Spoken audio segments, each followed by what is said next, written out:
Chapter 67. The Meeting, the Present. Jeremy's eyes dimmed as he severed the group mind link. A collective sigh passed through the room. Adam immediately got up and went out on the back porch, fighting to contain the emotions that nearly caused him to transform. He hung his head over the railing, trying to assimilate feelings associated with events familiar to him. Adam knew what being used was like, but knowing the history was one thing. Experiencing the actual events through the memories of the people who lived them was another. Adam gripped the railing, barely aware that his claws had extended. They dug in deep. The wood began to split. Mickey touched Adam on the shoulder. "Are you all right?" he asked. Adam lowered his head. He said nothing, but he shook his head no. Mickey frowned. "I'll leave you alone, then." "Don't," Adam whispered, taking a deep breath. He let it out in a whoosh. "Please, don't." Mickey moved over to Adam's right and leaned on the railing with him. His eyes grew wide when he saw the silver claws extending from beneath Adam's fingernails. Gingerly, he rubbed his back. Sandra and Mariana went into the kitchen to pour drinks. Lyle had just enough soda left for everyone to have a little. There was an uncomfortable silence broken only by Teddy and Dougie, who were sobbing, and Keith's light snoring. Derek held Dougie's shoulder with an angry look on his face. Robert put his arm around Teddy. They felt a universal sense of filth, as if they had been prisoners at Buchenwald. They could smell it, the stench of unwashed bodies, excrement, vomit, and above all else, the odor of death. It was the smell that caused Lyle to break the silence. He grabbed a can of cinnamon and spice air freshener out of the hall closet and walked through the room, spraying it everywhere. "I can't get the stink out of my goddamn nose," Lyle grumbled. Lisa said, "You're lucky Mickey's outside. You'd be in for it if the little guy heard you talking like that." Lyle sprayed her with the air freshener. Randy looked sadly at Jeremy. "That must have been horrible to have inside you," he said. Jeremy replied, "I think that's what Bremen intended." "It's almost impossible to conceive someone so evil," Linda muttered, rubbing her temples as she leaned forward. "Hiram," Sandy grunted, floating cross-legged above the couch. "Bremen killed without feeling. Hiram kills for pleasure. That has to be worse." He looked around for Giuseppe, noticing the little ghost still wasn't back yet. He raised an eyebrow and floated out of the living room, headed for the back porch. "There's more to tell, isn't there?" Mariana asked, handing Ricardo a cup of soda. She noticed him looking at her oddly. "What's your problem, Junior?" she asked. Ricardo paled. Max's mouth dropped open. Mama?" he asked. "Your English is like really smooth." Mariana said, "Talk to your friend." She looked over at Jeremy and winked. "Would you rather I go back to saying Virginia instead of Virginia?" Ricardo leaned toward Jeremy and asked, "You did that?" "He did that and a lot more," Craig replied. Lyle smiled. "Puedo hablar español ahora, mis amigos." He looked at Jose, Lisa, and Max. "No more playing head games with me." "Ay, caramba," Lisa muttered. "There's more to tell, yes," Esmeralda said, answering Mariana's question. "We have seen what happened in Germany. There is still Margaret's story to tell." "I can help there," old Ted said. He rubbed his chin. "Are we going to do that tonight?" Derek groaned.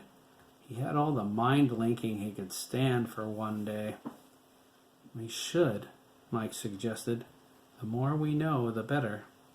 There was a grumble of agreement. Derek rolled his eyes. I want to know what we do after that, Kate said. Well, we have to protect the kids, Robert said. I think it would be a good idea if Jeremy extended that passive mind link to us, too. He squeezed Teddy, who leaned against him, fighting to keep his emotions under control. I would guess that we're in danger, too. I'm not sure that's a good idea, Esmeralda interjected, holding her hand up. Her sleeve fell to her elbow. She moved her arms against her body, covering her death camp tattoo. Everyone looked at her with sympathy. Derek asked, Can I see your tattoo? Derek! Virginia, Linda, Susan, Mariana, and Sandra collectively gasped. Geez, Derek frowned. Have a cow or something. It's all right, Esmeralda said. I do not cover it because I'm ashamed of it. I cover it because of the memories it invokes. She pulled up her sleeve. Her number was visible on her forearm.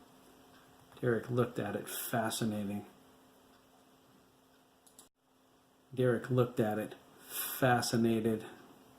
Wow, he muttered. Gross.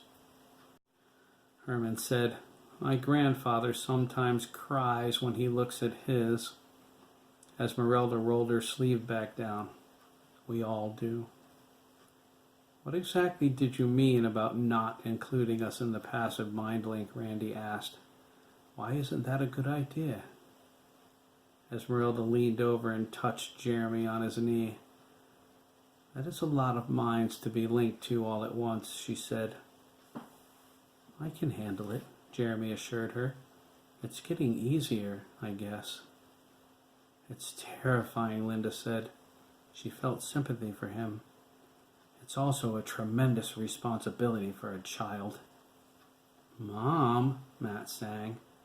Jeremy said, That's okay, Matt. She's right. He slumped back. It takes a lot to keep it under control. Craig shrugged. I think you're doing pretty good.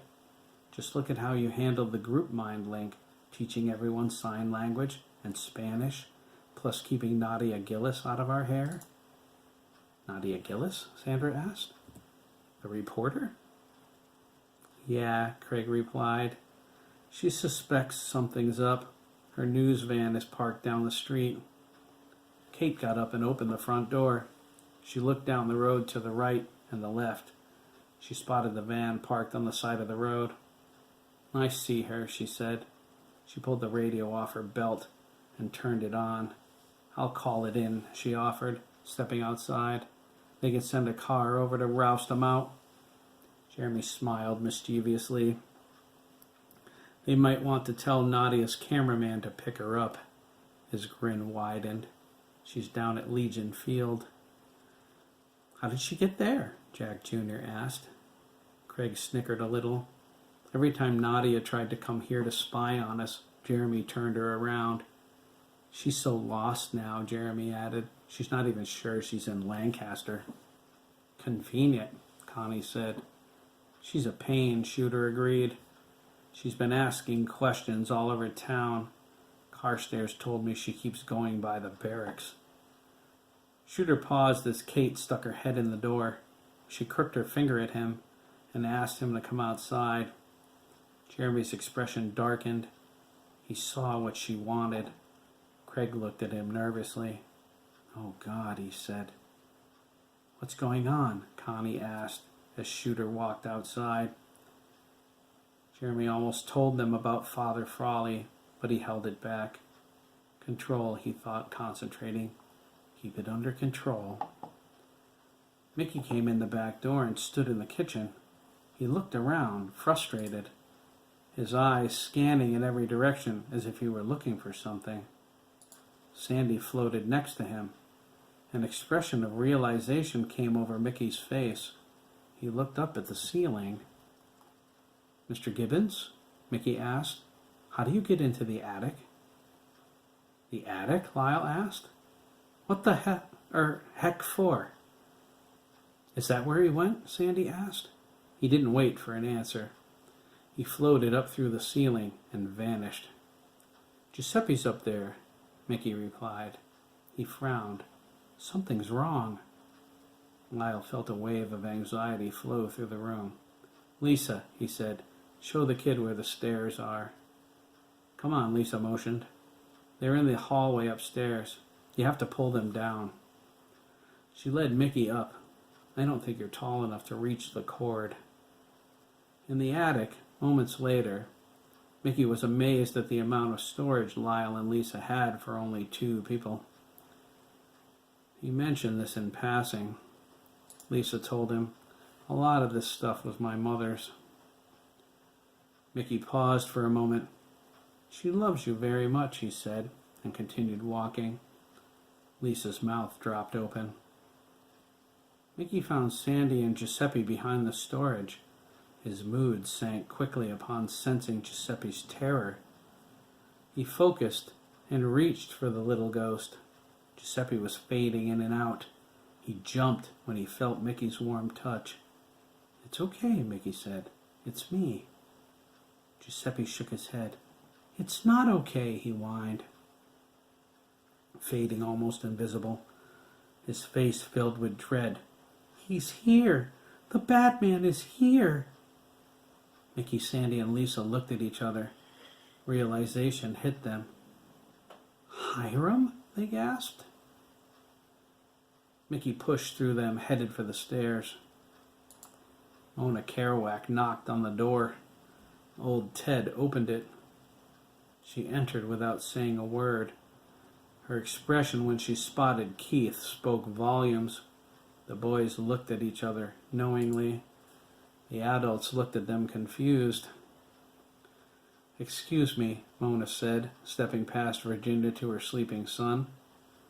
The shit's gonna hit the fan now, Max whispered to Ricardo. Mona reached out and grabbed a handful of Keith's hair. She yanked it hard, saying, Let's go, sleeping beauty. You're in deep. Keith's eyes shot open, insane with rage. Mona froze, not recognizing her son. Nobody in the room even saw the knife until he reared up and slammed it into Mona's shoulder. Get your hands off me, you stupid bitch, Hiram hollered. He gave the knife a savage twist and tore it free. Mona stumbled back, her eyes wide with shock. Linda screamed when she saw the blood gushing out of the wound. It soaked the front of Mona's shirt. She fell back and landed on top of Jack Jr. The commotion drew Adam in from the porch. Madre de Dios, Keith! Ricardo exclaimed. That's not Keith, Mickey cried, running down the stairs. He crossed the room and stood in front of everyone, his eyes blazing with anger. He saw what Giuseppe saw now. Keith's body with Hiram's head on top of its neck. It's the farmer. Jeremy, share the frequency I'm giving you. Jeremy complied. Hiram jumped up on his chair, slashing the knife back and forth, an expression of mad glee on his face. Holy, Max cried. Hiram? Lyle took an angry step toward him as everyone moved quickly away. Hiram grabbed Teddy by the back of his shirt. He whipped the knife around and held it against his neck. Nobody moves, or I'll cut his throat, Hiram spat. Robert, Kate, and Shooter drew their guns at the same time, aiming at him. Hiram laughed. Put the guns down, you idiots. What are you going to do? Shoot Keith? He's right, Mickey said. You'll only hurt Keith. Let go of my son, Robert ordered. Teddy whimpered. He stared at his father with pleading eyes. Hiram spat. I'd rather give him more of what I gave him before. You sick son of a bitch, Chris cried. Dabney grabbed him and held him back. Jack Jr. pushed Mona off of him and stood up. He glared at Hiram. Matt moved in next to him. That's right, McKee, Hiram yelled. Bring it on. You're the one I want anyway. He jabbed the knife out toward him. Come closer. I'll shove this knife right up your ass." "I don't think so," Jeremy spat. He telekinetically pulled the knife out of Hiram's hand. It sailed through the room and stuck in the door jamb next to old Ted, who looked at it surprised. Jeremy threw Hiram back from Teddy, slamming him into the fireplace. Teddy ran to his father. Robert moved his son behind him. "Hold him, Jeremy," Mickey said. "I'll get him."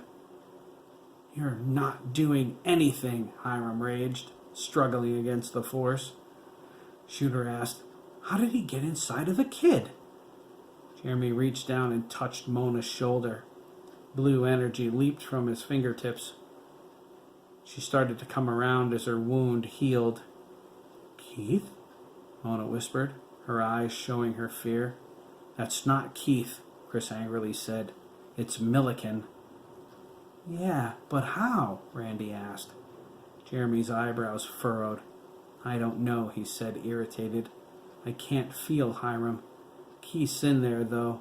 It's like he's sleeping." Hiram concentrated while they debated. "Come on, you losers," he said arrogantly. "Let's dance." Hiram's spirit flew out of Keith. Keith woke up, saw his bloody mother, gasped, and fainted. Jeremy dropped him on the floor. Mickey watched as Hiram dove into Lyle on the other side of the room. Hiram raised Lyle's huge fist and smacked Jeremy in the back of the head with all of his might. Jeremy flipped forward, tripping over Mona's feet. He came down face first on the edge of the fireplace. A loud crack echoed through the room as a huge gash appeared above his eyebrow. Craig cried out, holding his forehead. He fell on the couch unconscious and bleeding, exactly like Jeremy. All of the men and boys dove at Hiram as he struggled to get to the knife. Lyle's powerful body pushed through all of them except for Mike. He strained as hard as he could, holding Lyle's wrist. Esmeralda reached out and touched Lyle's forehead. "I may not be able to sense you, madman," she said, "but I can control the body you are in." Lyle's body obeyed her mental command and froze. Hiram leaped into Mike, spun around, and punched her in the jaw, knocking her over. "Fat lot of good that does you, stupid old broad," he snorted.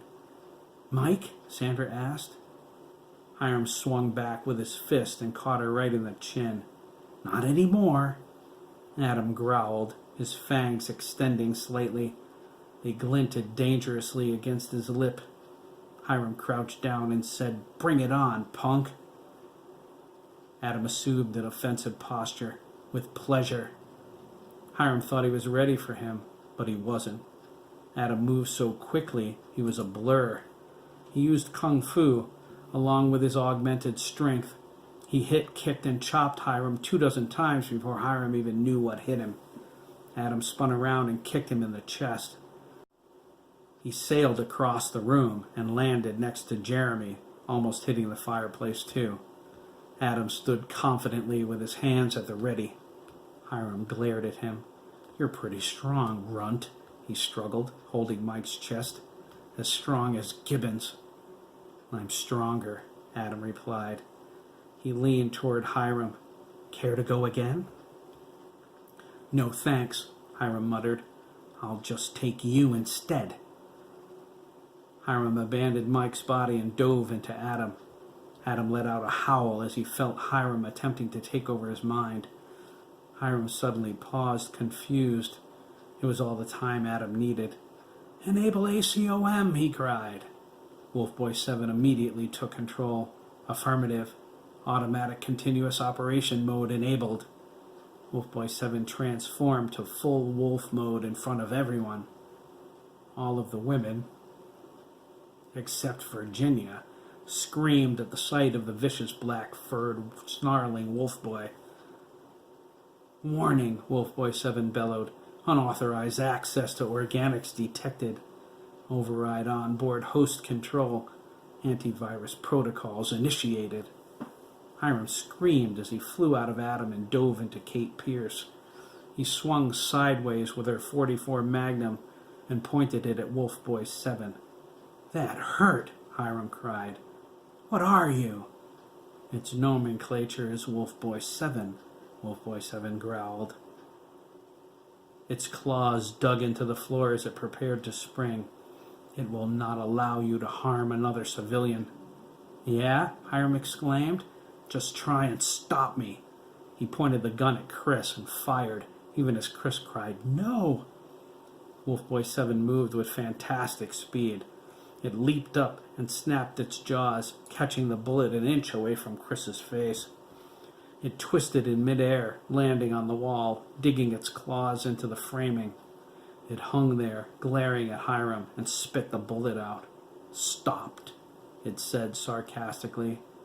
Try and stop this, freak, Hiram cried. He turned, intending to unload the entire cylinder into the room. Jack Jr. hauled off and punched Kate's solar plexus with his full adult strength. Lyle slapped the gun away and shoved her back. Max stuck out his foot and tripped her. She stumbled to where Jeremy revived. The gash in his forehead healed. He saw what was happening and snagged Kate in a telekinetic field. Once more, Hiram was frozen stiff. Mickey moved quickly toward him. I can end this if you hold him long enough. Too late, Hiram replied. He dove out of Kate, headed for Robert. Wade Dugan caught him by the throat in mid-transfer. Gotcha, you twisted bastard. Hiram's eyes grew wide with fear. Someone was choking him, but he couldn't see who. He twisted his head to see if it was Jeremy.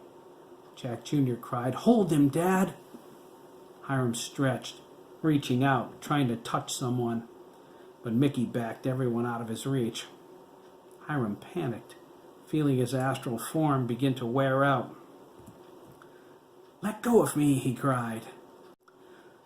That'll be the day, Wade said, squeezing harder. You're dead, Milliken. He can't hear you, Mr. Dugan, Mickey said. Why can't he hear Wade? Sandy asked. Hiram's a ghost too, isn't he? No, Mickey replied, not a ghost. He pointed to the silver cord coming out of Hiram's chest. See that cord? He's attached to someone living. An astral projectionist, Esmeralda surmised. A powerful one, too, if he can possess people. What do we do with him? Craig asked, rubbing his forehead. I'm going to wring his filthy neck, lad, Wade insisted. You won't have nothing to worry about after that. That won't work, Mr. Dugan, Mickey said. You can choke him all day and it won't kill him. You have to sever the cord, Esmeralda informed them. Cut his link to the world of the living. Never, Hiram cried, struggling even harder. You're not going to win, do you hear me? I'm going to kill every single one of you. He glared at Chris. Especially you, McKee. Stay away from my farm. Chris smiled defiantly. My farm, he replied, thumbing his chest. Like hell, Hiram screamed. Mickey reached out and grabbed Hiram by the back of his neck. His crystal blue irises vanished, his eyes going completely white. He held Hiram fast, pulling him away from Wade. Hiram tried to turn and look at him, but Mickey's power immobilized him. Holy cow, Derek cried. Look at Mickey's eyes. Mickey nodded. I have powers other than just seeing dead people, he informed them. Hiram felt a tingle of electricity as Mickey seized the silver cord. Like this one, Mickey continued. I can break this cord and... No way, Hiram bellowed. Light burst behind Jeremy as Hiram opened a tunnel back to Brandon's body. Mickey gasped as it sucked Hiram toward the opening, pulling the small albino youth off of his feet. Wolf Boy 7 leaped down, transforming to semi-wolf mode, and grabbed him by the foot as he entered the event's threshold. It dug its toe claws into the floor and pulled back. Mickey cried out in pain. He didn't let go of the cord. It requires assistance, Wolf Boy 7 said in growling robot tone. This child, designate Mickey Downing, does not have the durability to withstand the stress of this contact. It will tear him apart. Jack Jr. jumped past him and threw his arms around Mickey's waist. Hiram pulled even harder, trying to escape. "I can't hold him," Mickey cried. Jeremy latched onto them with his power. "I've got you," he exclaimed, straining. The mouth of the tunnel whirled back and forth, a shining doorway to oblivion. Hiram ripped and tore at his sides, struggling to pull himself in. Mickey gasped as Hiram breached the tunnel's lining. "Oh no," he cried, feeling the energy building. Esmeralda's eyes grew wide. "Heaven help us! Everyone, get back!" Energy shot out from the tunnel's wound. It flashed into the room, a blasting force. It sent everyone reeling and made Mickey lose his grip. Hiram sailed down the tube.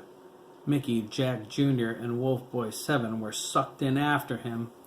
It happened so fast, Jeremy didn't have time to adjust his telekinetic hold on them.